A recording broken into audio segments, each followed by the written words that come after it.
Good morning from Panhandle Outdoors, America's only daily outdoor TV show. Your source for fishing, hunting, and information for folks who enjoy the great outdoors. Now sit back, relax. It's Panhandle Outdoors. Good morning, folks. Welcome to Panhandle Outdoors. I'm Winston Chester. Glad to hear this morning. Got a big show lined up, but first, our weather. Brought to us by Gulf Coast Air Conditioning. Drew Pollard and hardworking crew up there in Southport, covering our everyday needs. We're looking at a high of 78, low of 58. Not much variance right there, just a 20 degrees even. Water temperature staying right there at 83.5. So that's good news on the end of the period, just sort of staying pretty steady. Folks, we have a beautiful weekend coming. I'm just excited about it already. Looking at our river readings brought to us by Mountain Dew. On the outdoors with Mountain Dew. We're looking at Apalachicola Bluntstown this morning is at 13 feet. It's high water on the Apalachicola. The Choctawhatchee at Caryville, it is right under 11 foot. Right there at the line. Is good news on it. It's going to start coming down a little bit tomorrow. So it's going for the weekend. It's going to have a little bit of a drop to it. So that's sort of good news. You're going to have a little bit of moving water coming out of the sloughs, but just it's high water for the weekend, like it has been for the past 5, 6, 7 weekends. Tide chart brought to us by Kent Forest Lawn. Not much tide today. Again, neap tides all week long. Like we said, 7:02 is the technically low tide, and high tide is 11 o'clock tonight. Tomorrow now, we're getting a little bit of tide coming in tomorrow and a little bit Saturday, so you will have some movement. But now we have the wind is going to be a factor. It's going to be a northeast at about 12. Again, I want to go back to what we said, the low tonight at 58. That is really good news. Our first cool snap on the first day of fall, and it's just a really refreshing. And I know a lot of y'all feel the same way I do. It's about time. All right, let's take a break and we'll be right back.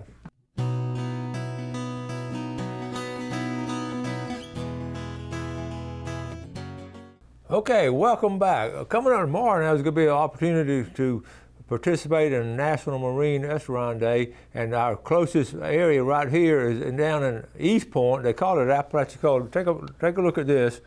Here is the Apalachicola National Restaurant Research Reserve, Tuesday through Saturday from 9 to 4. And it's a nature center. It really, if you get to it, if you're going to St. George Island, it's right there on the left before you get to the St. George Island Bridge in East Point. You can't miss it. It's part of the Big Bend Scenic Highway. But inside there, it's really cool. A nice place to visit. We've got all kind of pictures and display, and talking about the importance of Apalachicola Bay and the Berry Islands. And here's another, got a big old gator in there, and just shows the marsh area, how important this is to our environment, keeping everything natural along the shoreline instead of putting in big hotels and condos. And what I liked about it, also I liked the whole thing. I've been to it several times. I've been the last 2 years, but this is a skiff. This is old mullet skiff, and I'm sorry, not mullet, oyster skiff. And you can see the tongs right there, and it gives you a perfect example. Great place to take a young person and let them understand the oystering industry there. And you know, those folks built their own boats. There was a gold mine at one time as far as the oysters. They're sort of struggling now, but it has a lot to do with the history there. So anyway, the day is tomorrow now, and it's going to be here's the 108. It's on East Point, okay, right there, Island Drive. That's going out to St. George. September 28th. The first 600 visitors get a free T-shirt. So all kind of cool stuff going on. I would recommend, if you don't have anything to do tomorrow, go tomorrow, and it's going to be a good time. It'll be very enjoyable too to get to see all that stuff. It's very educational, and I've been to it, like I said before, and and the folks that are working there are just as friendly and knowledgeable as they can be. So get a chance to go there. I'm sorry. I think that's next Friday. Did I got a wrong date on that? I think so. Okay. I'm sorry, Jeff corrected me. September 28th. That is next Friday. I'm looking. Thank you, Jeff. Okay. I thought it was a short notice me getting that. So now you got a whole week. Okay. All kind of. It takes a team effort to do this show. All right. Thanks, Jeff. Also, now we know this is coming for sure. I don't have to look on the calendar. The Pompano Fall Run is starting. This is a tournament, and I'm not recommending you enter. I mean, you enter if you want to. But what's good, they call it a Goodbye Pompano, the Fall Blast of 2021. And what's cool, they're having this over here on the west of us in Pensacola, that Lost Key Outdoors, but Perdido Key, that area there. And what that got my attention when I read about it. They're saying it's a Goodbye Pompano, so that's telling you right there now. They're on the northern end of the Gulf right there. And the Pompano, they know up there because they experience it all the time. Those Pompano are gathering up in schools, and they're going to start coming down on that because the water temperature is going to start dropping. And they're leaving the northern Gulf, and I just thought it was a cool name for having a Pompano tournament. And so Goodbye Pompano. So it's starting now. So if you're on our western viewing area, you might want to check it out and enter it. But they'll be coming down this way too, and we'll keep you posted. But that's another indication, along with the water temperature dropping, of the Pompano getting ready for the fall run, mainly in October. And when it kicks off, it's going to start moving. So we want to share that with you. Also, I got a couple of pictures. I ran across this one. I thought about, I've been there and done that, and I know you have too. Growing your own tomatoes is the best way to devote 3 months of your life to saving $2.17. We've been there and all, but homegrown tomatoes still taste good, but it's got to be a hobby, and you're not going to save money from it. Listen, I ran across this. Meat is, I know y'all have experienced in Gail, when she comes back from the store, telling about how high the grocery prices are. And anyway, the meat processing plants are closed, and I have some friends doing this. I know some people doing this. So, I don't know, I don't do it, but I'm going to look into it. But team up with a few friends. Number 2, contact a local farmer and ask to buy steer. Okay, so a group of you and your friends that buy the steer from a local guy. Number 3, have the farmer deliver the steer to the local butcher. Number 4, the butcher will call you when the meat's ready, and you pick up the meat and pay the farmer and the butcher. Folks, that is a good idea. It's a win-win for everybody because you're shopping locally. You're going to save money. You're getting it processed here. You know it's going to be a good quality meat. And I've had friends doing that. And it's a good idea, get 3 or 4 different people or 2 people and split a steer. So that's, I just ran across that. I want to share that with you as an outdoorsman. Let's see. Good news, Michael Harris sent this. This is good news from the Seasons of Hope tournament we just had this past weekend, the 4th annual inshore tournament. And Michael's saying, I want to thank everyone for your support this year. I am still gathering pictures and video from Friday and Saturday. Because of your generosity, we raised $8,700. Now, we'll post with picture and video soon. Congratulations, Michael. I'm in awe sometimes when I think about Michael Harris. Here he is. He's confined to a wheelchair, and here he is just helping a fellow man doing that. And a lot of folks out there running around healthy and all and not doing much to help a fellow man. So my hat's off to you, Michael Harris. A good job, you and your crew, putting that together and raising $8,700 for good causes. All right, let's take a break. We'll be right back.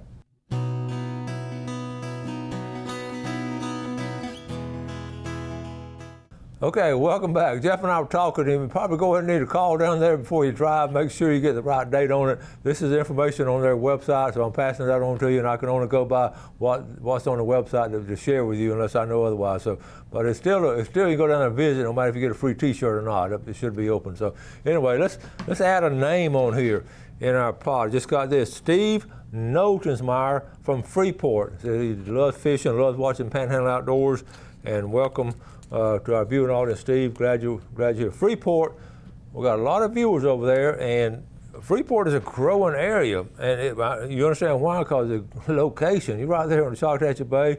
You got a big 4-lane. You got plenty of room and all. It still has that down-home, small-town community. So Freeport folks are good outdoors folks in their own right. You got a great restaurant, Nick's Restaurant. We ate there the other night with some friends. And guess what I had? Mullet. All right, fresh mullet. All right, let's take a look. Gail took this picture yesterday. This is in our front yard. The sun was rising up, and it was just beautiful. And then she took the other picture at the same time. This is facing east, of course. That's the Deer Point Dam, a little bit to the right. It was just a beautiful, beautiful morning yesterday.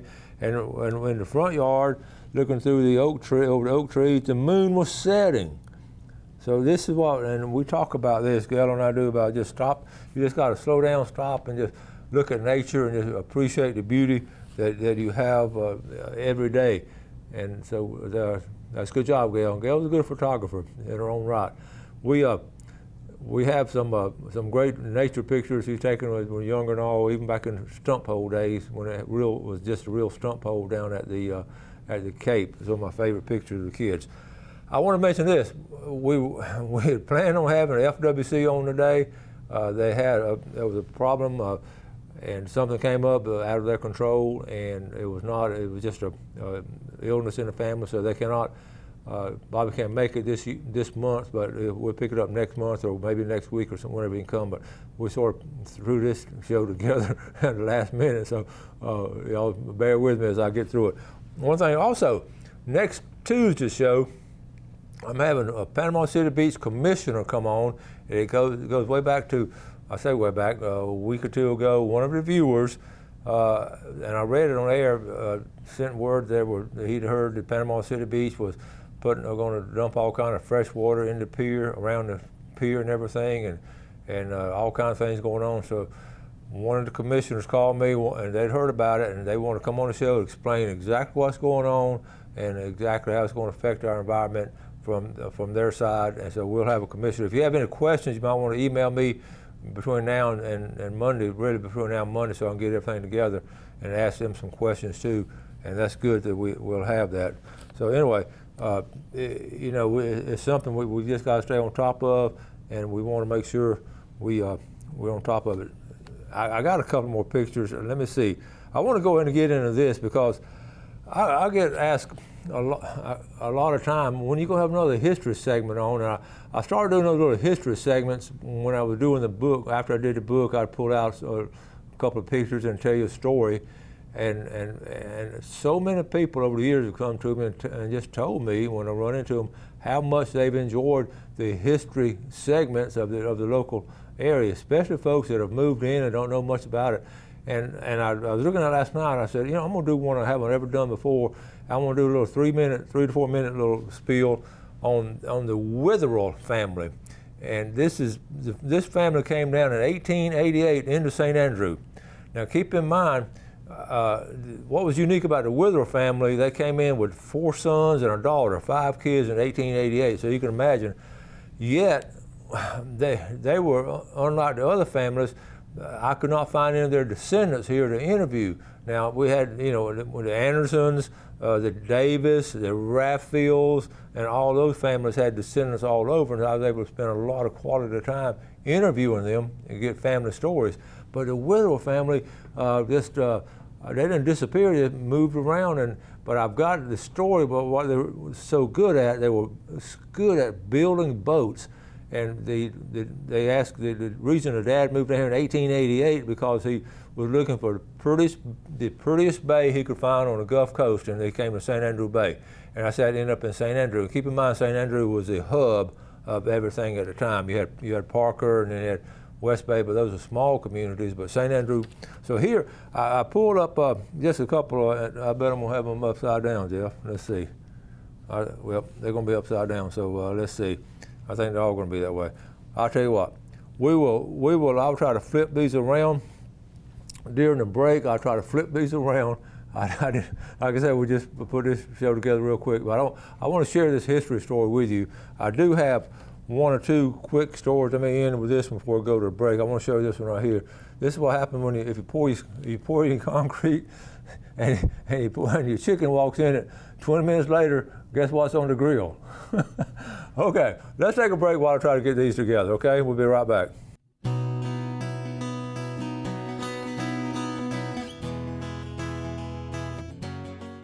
Okay, welcome back. Let's take a look at our fishing game time today, brought to us by Blue Water Outriggers in Port St. Joe. We're looking at 1:19 to 3:19 this morning, and this evening, 1:41 to 3:41 on what we're going to call a beautiful day, especially compared to what we've had in the past. last week I showed you this picture out of Field and Stream of this 52-point buck. It was going to be a national record and whatever. Well, they've done some investigation and they found out to be a false. And what they did, in fact, I'll show you the picture. Let me pull it up. Here's the picture that I showed you, and it was an amazing buck and all that, and all the big horns and 52 points and all that. Well, here's what happened. People started reporting it, and sure enough, that deer was taken behind a fenced-in area, okay, like a deer farm. And you cannot recognize any of those records, and they told people that he'd taken them in the wild, and that, when you see a picture like that, you got to start investigating. So anyway, that's false information, and Field and Stream in the next issue will do a correction on it. So I just wanted to pass that on to you. And on those deer farms, and those people are serious about raising that stuff, raising the DNA here and DNA there, and they buy it and sell it, and when they breed those, they just get bigger and bigger, and it's massive, and you see what can happen on them. So that's why you cannot recognize the state record. Also, I wanted to let's do a giveaway on a Mr. Attacker box before I was able to finish it. Here's the giveaway, okay? Mr. Attacker box. I hadn't even opened it up, but look at there. That dark color and all that. Look at that rattle. Got that in it. Got some Z-Man stuff in it. Okay. Got that. We're gonna give away 2.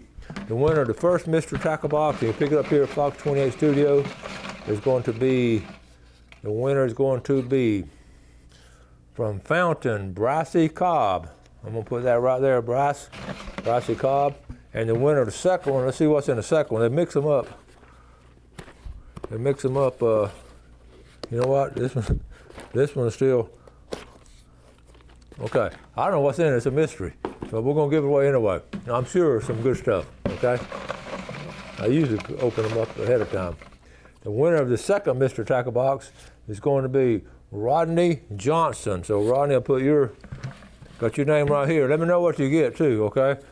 So we're gonna keep it a mystery more. That's Rodney and that's Brycey Cobb right there. Okay, now I wanna get on I want to finish up this history segment, okay, before it becomes later history. We're talking about the Wither family and how I had trouble finding information, but thanks to the newspaper St. Andrew Messenger, I was able to get a lot of good stories, and then also interviewing some people that remembered them. I was able to get some good stories. So I did in fact, I did about 4 or 5 pages on them. I forget what page number in the book, but you can look it up. But anyway, this is just, they came down in 1888, and this, let's see, this is one, I got them straight here. This is a sort of fuzzy picture, but this is early St. Andrew. And this is choppy, first thing I know is a choppy day, but look at the boats and the skiffs and all. They were building their own boats. And keep in mind, there's no transportation. The first car came later on. But here's one of my favorites. This is September of 1894. He went down to the hardware store. The lumber, the sails, he built a sailboat, everything, okay, right down here. 1894 ledger of Dave Witherall. All of the supplies was $28.06. He designed it and built it. Right there on West Beach Drive is where their house was, on West Beach Drive, okay? And then this was one of my favorite pictures in the book because this is the end of Harrison Avenue. And this is not in St. Andrews, this is Harrison Avenue. Just if you kept going straight down Harrison Avenue, you drive right out here by this. They built this store here, and it was so cool. The first thing I remember when I first saw the picture, look at those American flags. Is that not cool? And what this was just a boat supply store. He would get supplies in right there on the dock, and then folks would come down there and buy. And look at that, that was a dock at the end of Harrison Avenue. It was long gone, but look at American flags flying. That was in April of 1911. The first car came down here in 1909. So this is how important the boat building and fishing was. And this is late 1800s. This is Captain Roy. They came back, they all moved away, but he came back to St. Andrews and visited. This is Hutchison family, where Hutchison Park, all these Hutchisons, that's one of the matriarch of the family there. He's visiting there in St. Andrew. And then Frank ended up, he moved from Panama City to Miami, but he caught a world record round pompano. They love fishing. They love fishing. And he got advertised in the Fluger magazine. Frank Witherell. This is the Miami Herald of 1941. And this Captain Dave, 1949, he was well known as one of the top sailors on the Gulf Coast. He built his own sailboats, but he moved to Pensacola. And when I was in Apalachicola at the Seafood Festival selling my book, one of the Witherell ladies from one of his descendants came over and introduced herself to me. So that's the only Witherell family I met. And this is one of my favorite pictures because they all came back to St. Andrews for the 1941, what they call the Pioneer Picnic. And these are the three of the brothers and the sister. And they all moved away and all, but that's Dave, Hattie, Frank, and Clark, and Roy was not in the picture. But what they had, what they would have in the late 30s and 1940s, they started having the Pioneer Picnic in St. Andrews. And they started inviting all the old timers, the original families that actually came in and settled in the 1800s to all come back and like a reunion. And it was so, and they did that all the way through the late 1900s. I went to some of it where they changed it to just the St. Andrew picnic, but I went to some of those wonderful, wonderful stores and all. But I just thought that was cool. But what a good-looking family, what a family that contributed a lot to our history and heritage. And I just wanted to share a little bit of the history with you of the Witherell family. And the Pioneer Picnic, I wish the Historical Society, and we've talked about, start doing it again, just invite everybody, and but especially the descendants of the original settlers. And Hawk Massolina was a big part of it, and he was always at them too. So it was just a good time. Anyway, I have other things to talk about, but we'll run out of time. So let's go ahead and start wrapping things up. Check on that before you go drive to East Point go to that little estuary center. You have a great day today. Do something good for your fellow man. As always, enjoy a great outdoors, and God bless. Thanks for watching America's only daily outdoor TV show, Panhandle Outdoors with Winston Chester, featuring hunting, fishing, and other activities and information to help you enjoy the great outdoors.